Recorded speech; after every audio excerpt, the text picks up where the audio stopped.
So we are using the Insta Pot Duo Crisp for the first time. We are actually going through the initial test run right here. As you can see, the display is on preheating and it says do not open the lid, so giving you that warning.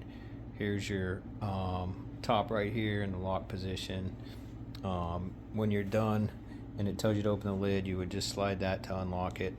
You obviously got cord plugged in here. But just wanted to show you real quick on our first test run. So you've got all the buttons here on the side, as you can see right there. You know, if you want to air fry, you can do air fry. Obviously read all your instructions before you set it up and get going. Very important, as there's a few quick steps you got to go through before getting going. But you can see you can saute, steam, slow cook, take yogurt, and there's some of your other settings there, your time, your start button, your temperature, and then cancel.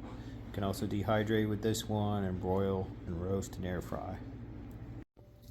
So here it is after the first test run. You do still want to be careful opening the lid, as there is a lot of steam, so be very careful so you don't burn yourself when you open it up. And here's the pot the water was in.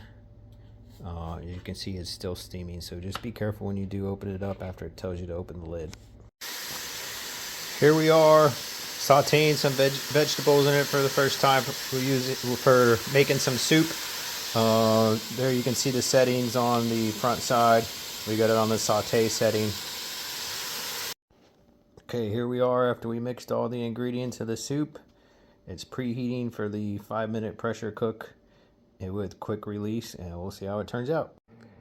Here is our first batch of soup, and first thing we've cooked in the Insta Pot Duo Crisp, minestrone soup.